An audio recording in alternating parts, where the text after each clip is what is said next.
UPA शासनकाल में उन्हें कलावा पहनने को लेकर टॉप ऑफिशियल से निर्देश मिले थे कि उनका कलावा स्क्रीन पर नहीं दिखना चाहिए।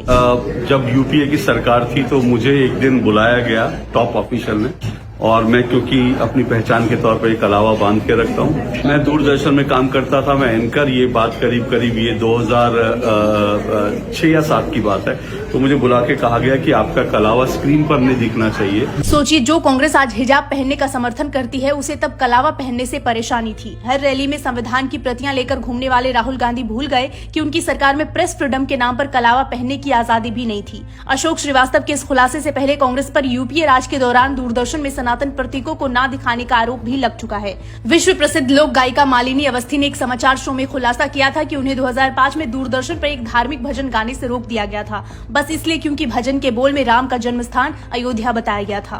बतौर कलाकार दिल्ली दूरदर्शन में रिकॉर्डिंग के लिए आमंत्रित की गई।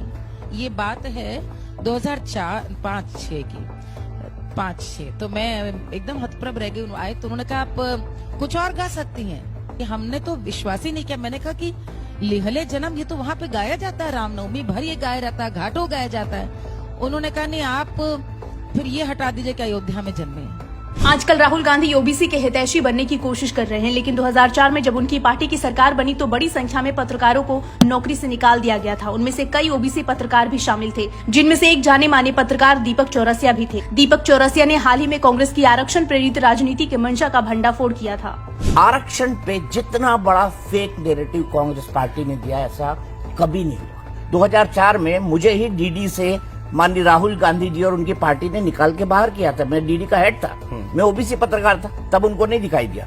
कांग्रेस सरकार पर आरोप लगे थे कि 2004 से 2014 तक के कार्यकाल में दूरदर्शन पर राम के उन भजनों को दिखाने से रोका जाता था जिनमें अयोध्या को राम का जन्मभूमि बताया जाता था। सोचिए, ये वो दौर था जब यूपीए सरकार एक तरफ वक्फ बोर्ड को दिल्ली की कई संपत्तियां सौंप रही थी, वहीं दूसरी तरफ सरकारी संस्थाओं में हिंदू विरोधी एजेंडा खुलकर चलाया जाता था, क्योंकि कांग्रेस हमेशा से तुष्टीकरण को सत्ता की सबसे बड़ी सीढ़ी मानती है। इसके लिए हिंदुओं की भावना को ठेस पहुंचाना कांग्रेस के लिए कभी कोई बड़ी बात रही ही नहीं।